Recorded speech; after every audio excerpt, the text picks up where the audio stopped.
দাদা, এ হলো সুরেশ, তোমাকে যার ব্যাপারে বলেছিলাম। আজ থেকে সুরেশ আমাদের সঙ্গে এই বাড়িতেই থাকবে। হাই সুরেশ, আমার নাম রমেন, আমি শিল্পার দাদা। শিল্পার মুখে তোমার কথা অনেক শুনেছি। দাদা, তুমি সুরেশকে তার রুমটা দেখিয়ে দাও। সুরেশ, তুমি দাদার সঙ্গে যাও, কাল অফিসে গিয়ে তোমাকে সকলের সঙ্গে পরিচয় করিয়ে দেব। আমার এটা ভেবে খুব ভালো লাগছে যে এবার থেকে আমরা একই অফিসে কাজ করব। এরপর রমেন সুরেশকে একটা রুম দেখিয়ে দেয়। পরের দিন সকালে শিল্পা অফিসে গিয়ে সকলের সঙ্গে সুরেশের পরিচয় করিয়ে দেয়। এইভাবে শিল্পাদের বাড়িতে 4 দিন কেটে যায়। এরকমই একদিন, আরে সুরেশ, তুমি দাদার সঙ্গে বসে কি করছো? রমেন গানের প্র্যাকটিস করছে, আমি তাই দেখছি। দাদার গান করা দেখলে তোমার মাথা খারাপ হয়ে যেতে পারে। চলো আমরা বরং বাইরে গিয়ে একটু ঘুরে আসি। শিল্পা, তোমাকে একটা কথা বলার ছিল। এখানে থাকতে আমার 4 দিন হয়ে গেছে, তাই ভাবছিলাম কাল আমি অন্য এক জায়গায় শিফট হয়ে যাব। কিছুটা দূরে একটা ফ্ল্যাট দেখেছি। তুমি অন্য কোথাও যাওয়ার কথা বলছো কেন? তোমার কি এখানে থাকতে ভালো লাগছে না? সেরকম কোনো ব্যাপার নয়, কিন্তু এভাবে তোমাদের বাড়িতে থাকা ঠিক হবে না। আমি তো তোমাকে আগেই বলেছিলাম যে এই বাড়িতে মাত্র আমরা দুজনই থাকি। এত বড় বাড়িতে আর একজন থাকলে তাতে সমস্যা কিসের? দাদা, তুমি কিছু বলো না। হ্যাঁ সুরেশ, তুমি এখানে থাকো। তুমি থাকলে আমার গানের প্র্যাকটিস করতে আরো ভালো লাগবে। এবার দাদাও যখন বলে দিয়েছে আর তোমাকে কোথাও যেতে হবে না, তুমি এখানেই থাকো। আর যখন তোমার ফ্যামিলি এখানে চলে আসবে তারপর চলে যেও। ফ্যামিলি? তাহলে তো মনে হয় আমাকে সারা জীবন এখানেই থাকতে হবে। আচ্ছা, তার মানে তুমিও আমাদের মতো, তোমারও কেউ নেই। তাহলে তো তুমি খুব ভালোভাবেই আমাদের সঙ্গে থাকতে পারবে। এরপর থেকে সুরেশ শিল্পাদের সঙ্গে থাকতে শুরু করে। সুরেশ এবং শিল্পা অফিস টাইমের পর একসঙ্গে ঘুরে বেড়াতো এবং সবসময় একে অপরের কথা চিন্তা করত। এইরকমই একদিন রাতে শিল্পাদের বাড়ির হল রুমে। আরে, তুমি এখনো ঘুমাওনি কেন? না, ঘুমানোর চেষ্টা করছি, কিন্তু ঘুম পাচ্ছে না। আমারও ঘুম আসছে না। একটা কথা জানো শিল্পা, কখনো কখনো চুপ করে থাকা অনেক কিছু বলে দেয়। তুমি ঠিক বলেছ, কিন্তু মাঝে মাঝে সাহস করে বলে দেওয়াটাই ভালো। শুধু বলে দিলেই সবকিছু পাওয়া যায় না শিল্পা, অনেক কিছু ভাগ্যের উপর নির্ভর করে। সুরেশ হয়তো আমাকে ভালোবাসতে শুরু করেছে, কিন্তু সাহস করে বলতে পারছে না। শিল্পাকে এটাও বলতে পারবো না যে আমি তাকে ভালোবাসি। আমি কোন মুখ নিয়ে বলবো এখন যে আমার জীবনে অন্য একজন চলে এসেছে? তুমি অনেক দেরি করে আমার লাইফে এসেছো শিল্পা। সুরেশ যখন সাহস করে বলতে পারছে না, তাহলে আমিও কিছু বলবো না। সে ছেলে, তাকেই আগে সাহস দেখাতে হবে। আমার ইচ্ছা থাকলেও ভাগ্যের কাছে আমি অসহায়। শিল্পাকে পছন্দ করার কথা আমি কোনোদিন বলতে পারবো না। শিল্পা এবং সুরেশ মনে মনে নানা রকমের কথা চিন্তা করতে থাকে, কিন্তু কেউ কিছুই বলে না। আচ্ছা ঠিক আছে, তাহলে আমি ঘুমাতে যাই। ঠিক আছে, আমিও নিজের রুমে যাচ্ছি। পরের দিন সকালে শিল্পা এবং সুরেশ যখন হলরুমে বসেছিল, এমন সময় রমেন মিষ্টির বাক্স নিয়ে সেখানে আসে। নাও নাও, তোমরা মিষ্টি খাও। আরে, কি হয়েছে দাদা, সকাল সকাল মিষ্টি কেন? আরে, একটা খুশির খবর আছে। একটা কোম্পানির কাছে আমি ভালো অফার পেয়েছি। আমার নিজের গানের সঙ্গে একটা ভিডিও করে জমা দিতে হবে। এর জন্য কোম্পানি আমাকে 1 লাখ টাকা দেবে। আরে বাহ, এটা তো খুব ভালো খবর। এতদিন পর তুমি নিজের পরিশ্রমের ফল পেতে চলেছ। ওসব ঠিক আছে, কিন্তু এই কাজে তোর এবং সুরেশের সাহায্য লাগবে। আমি যে ভিডিও করব, সেই ভিডিওতে তোদের দুজনকেই অ্যাক্টিং করতে হবে। কিন্তু দাদা, আমরা অ্যাক্টিং কিভাবে করব? আরে, তোরা চাইলে সবকিছু করতে পারবি। আসলে এমন সময় কন্ট্রাক্ট পেয়েছি যে এই ভিডিওটা করার জন্য কোনো আর্টিস্ট খুঁজে পাচ্ছি না। তবে চিন্তা করিস না, তোদেরকে সবকিছু বুঝিয়ে দেওয়া হবে। তুমি কি বলো সুরেশ, তোমার কোনো সমস্যা নেই তো? তুমি যখন রাজি, তাহলে আমারও কোনো সমস্যা নেই। কয়েকদিন পর সুরেশ এবং শিল্পা রমেনের মিউজিক ভিডিওতে প্রেমিকের অ্যাক্টিং করে। মিউজিক ভিডিও শেষ করার পর রাতে বাড়ি ফিরে সুরেশ এবং শিল্পা সারা রাত শুটিং এর ব্যাপারে আলোচনা করতে থাকে এবং একসঙ্গেই ঘুমিয়ে পড়ে। পরের দিন সকালে সুরেশ যখন হলরুমে ছিল, এমন সময় শিল্পা চা হাতে নিয়ে তার কাছে আসে। কি হলো সুরেশ, তুমি কি ভাবছো? আমাকে ক্ষমা করে দাও শিল্পা, কাল রাতে যা হয়েছে সেটা ঠিক ছিল না। জীবনে কখনো কখনো ভুল হয়ে যায়। আমি বুঝতে পেরেছি যে আমরা দুজন একে অপরকে পছন্দ করি। আমাদের বিয়ে হয়ে গেলে সব সমস্যা শেষ হয়ে যাবে। শিল্পার মুখে বিয়ের কথা শুনে সুরেশ অবাক হয়ে দাঁড়িয়ে থাকে। এরপর শিল্পা সুরেশকে চা দেয়। কি হলো, তুমি চুপ করে দাঁড়িয়ে আছো কেন? না না, কিছু হয়নি। তুমি আজব একটা মানুষ। আই লাভ ইউ বলতে অনেক সময় লাগিয়ে দিলে। জানি না বিয়ে করতে কতদিন সময় নেবে। সুরেশ, আমি তাড়াতাড়ি বিয়ে করতে চাই, তারপর আমরা সারা জীবনের জন্য এক হয়ে যাব। আমরা কালকেই বিয়ে করে নেব। এবার আমি শিল্পাকে কিভাবে বোঝাবো যে আমি আগে থাকতে বিবাহিত? শিল্পার কথা শুনে সুরেশ কিছু বলতে পারে না এবং পরের দিনই একটি মন্দিরে গিয়ে সুরেশ শিল্পার সঙ্গে বিয়ে করে নেয়। অপরদিকে কলকাতা শহরে। মা, কতদিন হয়ে গেল কিন্তু সুরেশ একবারও ফোন করেনি। সে কি শহরে গিয়ে আমাকে ভুলে গেছে? তুমি দুঃখ করো না বৌমা, সব কিছু ঠিক হয়ে যাবে। শাশুড়ির কথা শুনে পূজা কান্নাকাটি করতে করতে নিজের রুমে চলে যায়। এরপর কমলা দেবী তার স্বামীর কাছে আসে। তুমি সব সময় নিজের কাজ নিয়ে পড়ে থাকো, বাড়িতে কি হচ্ছে কোনো জিনিস দেখোই না। আরে কি হয়েছে? তুমি সকাল সকাল এত চেঁচামেচি করছো কেন? পূজা আগে সারা দিন হাসি খুশি থাকতো, কিন্তু যখন থেকে সুরেশ মুম্বাই গেছে তারপর থেকে সে অনেক দুঃখী হয়ে গেছে। সব সময় সুরেশের ফোন আসার অপেক্ষা করতে থাকে, কিন্তু ওই সুরেশ তাকে একবারও ফোন করে না। এমন কিসের কাজ যার জন্য বাড়িতে একবার ফোন করতে পারছে না? মনে হচ্ছে মুম্বাই গিয়ে সে সবকিছু ভুলে গেছে। তার কোনো একটা ব্যবস্থা করতে হবে। এবার আমি দেখছি কি করা যায়। সেদিন রাতের বেলা মুম্বাই শহরে। কি ভাবছো সুরেশ? ভাবছি আমরা দুজন এত কাছাকাছি এসে গেছি, তারপরেও কেমন যেন একটা দূরত্ব আছে। আচ্ছা সুরেশ, তুমি আমাকে বিয়ে করে হ্যাপি আছো তো? এসব প্রশ্নের কোনো উত্তর হয় না শিল্পা, নিজের থেকে বুঝে নিতে হয়। তোমার কি মনে হয় সেটা বলো। তুমি আসার পর আমার জীবন অনেক ভালো হয়ে গেছে। আমি তোমাকে ছাড়া থাকতে পারবো না সুরেশ। পরের দিন সকালে সুরেশ যখন অফিসে ছিল এমন সময় তার বাবা তাকে ফোন করে। হ্যালো। হ্যাঁ বাবা, বলো। তোর কি মাথা খারাপ হয়েছে সুরেশ? মুম্বাই শহরে গিয়ে তোর কি ডানা গজিয়েছে? কেন বাবা, কি হয়েছে? তুমি এরকম করে বলছো কেন? আমার কথা কান খুলে শোন। 1 সপ্তাহের মধ্যে তুই বাড়ি ফিরে বৌমাকে সঙ্গে নিয়ে যা। যদি তুই না আসিস তাহলে আমি নিজে গিয়ে বৌমাকে সেখানে দিয়ে আসবো।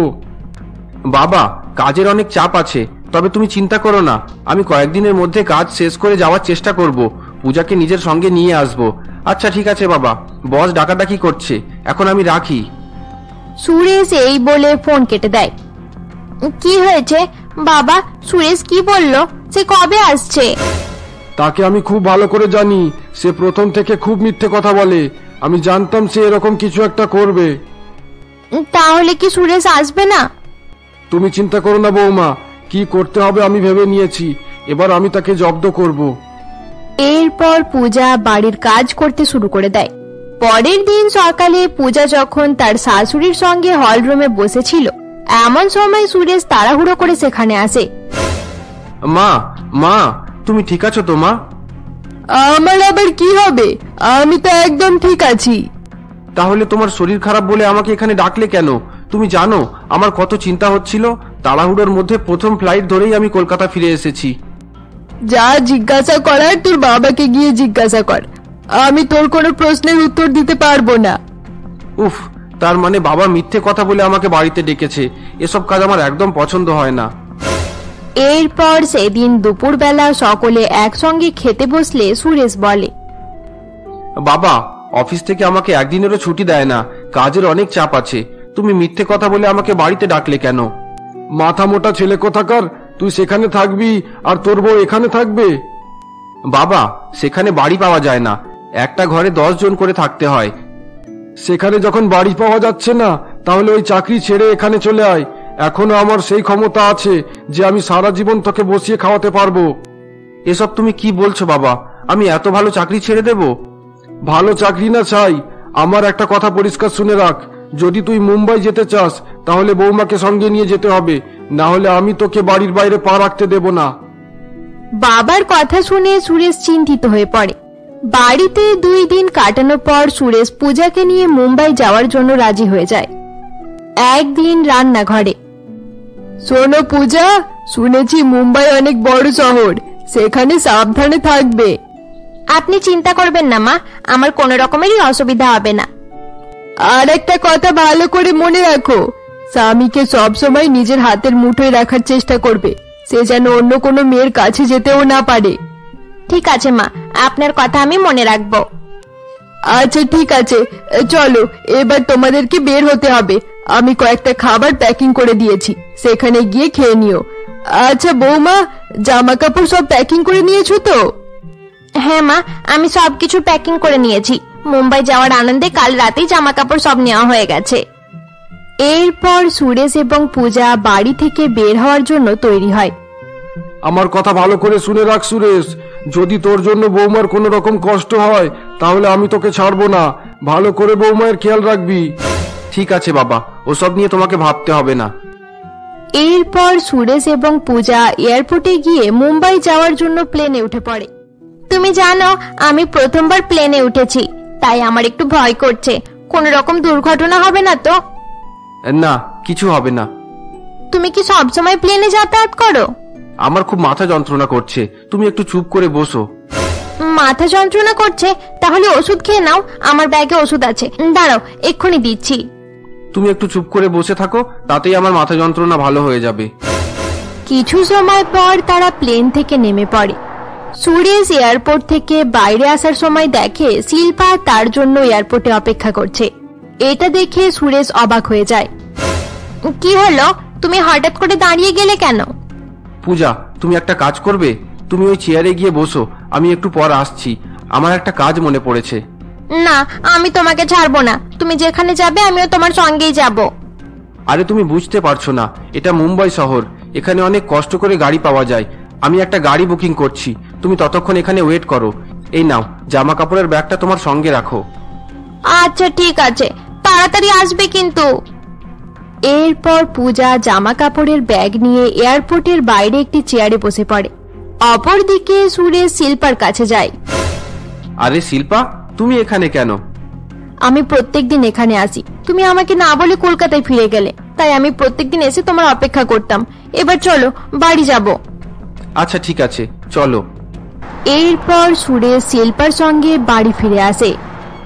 আচ্ছা সুরেশ, তুমি একটু বসো, আমি তোমার জন্য চা নিয়ে আসছি। আরে আরে, একটা জিনিস ভুলে গেলাম। কি ভুলে গেলে আবার? আমার একটা ব্যাগ এয়ারপোর্টে ছেড়ে গেছে। আমার বন্ধু বিশ্বাস করে আমাকে দিয়েছিল, তার মধ্যে ইম্পর্টেন্ট ডকুমেন্ট আছে, একটা জায়গায় পৌঁছাতে হবে। আমি গিয়ে নিয়ে আসছি। এতক্ষণ পর্যন্ত কেউ হয়তো ব্যাগটা নিয়ে চলে গেছে, এবার গেলে কোনো লাভ হবে না। আরে না না, কেউ নিয়ে যাবে না, তুমি বাড়িতেই থাকো, আমি নিয়ে আসছি। এরপর সুরেশ তাড়াহুড়ো করে বাড়ি থেকে বেরিয়ে পড়ে এবং এয়ারপোর্টে পৌঁছায়। সুরেশ এয়ারপোর্টে গিয়ে অনেক খোঁজাখুঁজি করার পরেও পূজাকে দেখতে পায় না। এরপর সুরেশ শহরের বিভিন্ন জায়গায় পূজার খোঁজ করতে শুরু করে। পূজার খোঁজ করতে করতে সকাল থেকে সন্ধ্যা হয়ে যায়, কিন্তু সুরেশ তাকে খুঁজে পায় না। এটা কি হয়ে গেল? পূজা এখানকার কোনো রাস্তা জানে না, সে কোথায় গেল কিছু বুঝতে পারছি না। এবার আমি বাড়িতে কি বলবো? আমি কেমন সর্বনাশ করে দিলাম। রাত পর্যন্ত খোঁজাখুঁজি করার পর সুরেশ হতাশ হয়ে বাড়ি ফিরে আসে। কি হয়েছে সুরেশ? তোমাকে দেখে অনেক ক্লান্ত মনে হচ্ছে, শরীর ঠিক আছে তো? হ্যাঁ ঠিক আছে। তুমি সকাল থেকে এখন পর্যন্ত তোমার ব্যাগ খোঁজাখুঁজি করছিলে, নিশ্চয়ই সেই ব্যাগটা পাওয়া যায়নি, তাই তোমার এরকম অবস্থা। আমি অনেক বড় ভুল করে ফেলেছি শিল্পা, এবার আমি কি করব? যা হওয়ার ছিল হয়ে গেছে, আর চিন্তা করো না। আরে জামাই বাবু, তুমি চিন্তা করো না, আমি পুলিশ স্টেশনে কমপ্লেন করে দেব। কয়েকদিনের মধ্যেই তোমার ব্যাগ পাওয়া যাবে। এখন গরম গরম চা খেয়ে মাথা ঠান্ডা করো। দাঁড়াও, আমি চা আনতে বলছি। আরে শুনছো, তার কি যেন নাম ছিল? তাড়াতাড়ি আমাদের জন্য চা নিয়ে এসো। কিছু সময় পর এক মেয়ে তাদের জন্য চা নিয়ে আসে। মেয়েটিকে দেখার সঙ্গে সঙ্গেই সুরেশ অবাক হয়ে যায়, কারণ সেই মেয়েটি অন্য কেউ ছিল না, বরং পূজা ছিল। পূজাও সুরেশকে দেখে অবাক হয়ে দাঁড়িয়ে থাকে। আরে তোমরা এমন অবাক হয়ে আছো কেন? দাঁড়াও, আমি তোমাদের আলাপ করিয়ে দিই। স্টেশনে তুমি নিজের ব্যাগ হারিয়ে ফেললে, আর এই মেয়েটা নিজের স্বামীকে হারিয়ে ফেললো। তোমার কি নাম জানো? হ্যাঁ পূজা। আচ্ছা পূজা, এ হলো আমার জামাইবাবু, তার মানে আমার বোনের বর সুরেশ। আরে দাদা, তুমি এই মেয়েটাকে কিভাবে পেলে সেটাও বলে দাও। আমি নিজের বন্ধুকে এয়ারপোর্টে ছেড়ে দিয়ে আসছিলাম, তারপর দেখলাম অনেকগুলো গহনা পরা এই মেয়েটি জোরে জোরে কান্নাকাটি করছে। আমি ভাবলাম যে নতুন শহর, মেয়েটাকে কেউ গহনার লোভে কিডন্যাপ না করে নেয়, তাই মেয়েটাকে নিয়ে আমাদের বাড়ি চলে এলাম। রমেন যখন সকলকে এসব কথা বলছিল, এমন সময় পূজা সেখান থেকে চলে যায়। কোনো খারাপ লোক এই মেয়েটির সঙ্গে কলকাতায় বিয়ে করে মুম্বাই নিয়ে এসেছে আর এয়ারপোর্টে ছেড়ে দিয়ে পালিয়ে গেছে। ভালো হয়েছে দাদা মেয়েটিকে দেখে নিয়েছে, না হলে মেয়েটার সঙ্গে যে কি হতো কেই জানে। সেদিন রাতের বেলা শিল্পা ঘুমিয়ে পড়ে, কিন্তু সুরেশের চোখে ঘুম আসে না। সে শুয়ে শুয়ে পূজার কথায় চিন্তা করতে থাকে। অপরদিকে পূজা রান্নাঘরে কান্নাকাটি করতে থাকে। এরপর মাঝরাতে সুরেশ রুম থেকে বাইরে বেরিয়ে আসে এবং পূজার সঙ্গে দেখা করতে রান্নাঘরে যায়। সুরেশ রান্নাঘরে গিয়ে দেখে পূজা মেঝের উপরে ঘুমিয়ে রয়েছে। তুমি কি ঘুমিয়ে পড়েছো পূজা? আরে তুমি এখানে? চুপ করো, চুপ করো, কেঁদো না, কেউ শুনতে পেয়ে যাবে। তুমি কি ওই মেয়েটার সঙ্গে বিয়ে করে নিয়েছো? হ্যাঁ পূজা, আমি ভুল করে ফেলেছিলাম, আমার কাছে কোনো উপায় ছিল না। না, আমি তোমার সঙ্গে ঝগড়া করব না। আমি জানি আমি দেখতে অনেক খারাপ, ওই মেয়েটি অনেক সুন্দর দেখতে, তোমার সঙ্গে খুব ভালো মানায়। আমি তোমাকে আনার জন্য এয়ারপোর্টে গিয়েছিলাম, কিন্তু ততক্ষণ পর্যন্ত তুমি কোথাও চলে গিয়েছিলে, তুমি সেখানে ছিলে না। আমি একটা কথা বলতে এসেছি যে তুমি কিছুদিনের জন্য নিজের বাবার কাছে চলে যাও। কিভাবে যাব? বাবা আমার বিয়ে নিয়ে কত চিন্তিত ছিল। আমার বিয়ে দিয়ে বাবা অনেক হাসি খুশি আছে। বাবা যদি এসব ব্যাপারে জানতে পারে তাহলে সে অনেক কষ্ট পাবে। তাছাড়া তোমার বাবাও যদি এসব ব্যাপারে জানতে পারে তাহলে সর্বনাশ হয়ে যাবে। আচ্ছা ঠিক আছে, আমি তোমার জন্য একটা ঘর ভাড়া নিয়ে নিচ্ছি, তুমি সেখানে খুব ভালোভাবে থাকতে পারবে। আমি তোমাকে কোনো রকমের অসুবিধা হতে দেব না। তুমি আমাকে এখান থেকে যেতে বলো না, এখানে থাকলে আমি তোমার কাছাকাছি থাকতে পারবো। তাছাড়া এই বাড়িতে একটা চাকরেরও দরকার, আমি এই বাড়ির সব কাজ করে দেব। এখানে থাকলে আমি সবসময় তোমাকে দেখতে পাবো। কিন্তু পূজা, আমি কাউকে কিচ্ছু বলবো না সুরেশ, যে তুমি আমার স্বামী, আমি প্রতিজ্ঞা করছি। পূজার কথা শুনে সুরেশ অনেক দুঃখী হয়ে যায় এবং নিজের রুমে চলে আসে। পরের দিন সকালবেলা পূজা যখন রান্না করছিল এমন সময় শিল্পা সেখানে আসে। কি করছো পূজা? এই তো রান্না করার জন্য ব্যবস্থা করছি। আচ্ছা ঠিক আছে, তুমি রান্নার ব্যবস্থা করো, আমি চা বানিয়ে ফেলি। না মেম সাহেব, তোমাকে চা বানাতে হবে না, আমি চা বানিয়ে দিচ্ছি। আচ্ছা ঠিক আছে, তুমি তাহলে চা বানাও, আমি সুরেশকে ঘুম থেকে তুলে দিই। এরপর শিল্পা সুরেশকে ঘুম থেকে তোলার জন্য তার কাছে আসে। অপরদিকে কলকাতা শহরে। আরে অজয়, কোথায় গেলি? আরে মদন, তুই আজ এতদিন পর আমাদের কথা মনে পড়লো? হ্যাঁ, অনেকদিন থেকে মেয়েটার কথা এবং তোদের কথা মনে পড়ছিল, তাই দেখা করতে চলে এলাম। এই নে, কিছু মিষ্টি নিয়ে এসেছি, এটা রেখে দে। আমাদের সঙ্গে তো দেখা হয়ে গেল, কিন্তু তোর মেয়েকে দেখার জন্য এখনো অনেক দূর যেতে হবে। তার মানে? তার মানে তোর মেয়ে এখন মুম্বাই শহরে থাকে, সুরেশ সেখানে চাকরি করছে, তারা দুজন খুব সুখে দিন কাটাচ্ছে। আচ্ছা, তাহলে সুরেশ পূজাকে সঙ্গে নিয়ে গেছে? ছেলে নিজের বউকে নিয়ে যাবে না, তাহলে কি তোকে আর আমাকে সঙ্গে নিয়ে যাবে? মেয়েটাকে দেখতে অনেক ইচ্ছা করছে যেন সেখানে গিয়ে তার সঙ্গে দেখা করে আসি। আচ্ছা ঠিক আছে, দেখা করতে যাব, এখন ভালো করে খাওয়া দাওয়া করে তারপর চিন্তা করা যাবে। অপরদিকে মুম্বাই শহরে পূজা যখন বসে বসে সুরেশের জুতো পরিষ্কার করছিল এমন সময় শিল্পা সেখানে আসে। আরে পূজা, তুমি জুতো পরিষ্কার করছো কেন? জুতো পরিষ্কার করার জন্য রাস্তার অনেক মুচি থাকে। মেম সাহেব, মালিকের জুতো পরিষ্কার করতে লজ্জা কিসের? এসব কাজের জন্য বাইরে সময় নষ্ট করতে হবে না, এবার থেকে মালিকের জুতো আমি পরিষ্কার করে দেব। এরপর সেদিন সন্ধ্যাবেলায় সকলে একসঙ্গে বসে চা খাচ্ছিল এমন সময় রমেন বলে, আরে পূজা, আমি তোমার স্বামীকে অনেক জায়গায় খুঁজেছি, কিন্তু কোথাও তার সন্ধান পাইনি। অনেকজনকে জিজ্ঞাসা করে দেখলাম, তাছাড়া তোমার কাছে স্বামীর কোনো ছবি থাকলে খুঁজতে একটু সুবিধা হতো। আচ্ছা পূজা, তুমি দাঁড়িয়ে আছো কেন? বসো না। পূজা বসো, তুমি আমাদের বাড়ির একটা সদস্য। আচ্ছা পূজা, তোমার পরিবারের কারোর নাম ঠিকানা কিছু জানা নেই? এই পৃথিবীতে আমার আর কেউ নেই, শুধুমাত্র আমার স্বামীই আছে। তাহলে তোমার স্বামী কেমন দেখতে এটা অন্তত বলো। তার ব্যাপারে কি আর বলবো, সে খুব ভালো মানুষ, তাকে দেখতে অনেক সুন্দর। তুমি যাকে ভালো মানুষ মনে করো সে তোমাকে ধোঁকা দিয়েছে, সে তোমাকে একা ফেলে কোথাও চলে গেছে। না মেম সাহেব, সে আমাকে একা ফেলে যায়নি, সে আমাকে খুঁজতে গিয়েছিল। তার হয়তো কোনো সমস্যা আছে, তাই সে আমার সঙ্গে থাকতে পারছে না। পূজা, তুমি অনেক ভালো মেয়ে, আমি বুঝতে পারছি তুমি নিজের স্বামীর জন্য কত কষ্ট পাচ্ছ, কিন্তু তোমার স্বামী খুব খারাপ লোক, তুমি এত ভালো হওয়ার পরেও সে তোমার ব্যাপারে একটু চিন্তাও করলো না। সে অনেক নীচ প্রকৃতির মানুষ। না মেম সাহেব, না, আমি নিজের স্বামীর বিরুদ্ধে আর কোনো কথা শুনতে পারবো না। সে যেমনই হোক, সে আমার স্বামী। পূজা এই বলে কান্নাকাটি করতে করতে সেখান থেকে চলে যায়। বন্ধুরা, আজকের জন্য এতটাই। গল্পের পরবর্তী পর্ব দেখার জন্য আমাদের চ্যানেলকে সাবস্ক্রাইব করতে ভুলবে না। আবার আমরা ফিরে আসবো তোমাদের জন্য পরবর্তী পর্ব নিয়ে।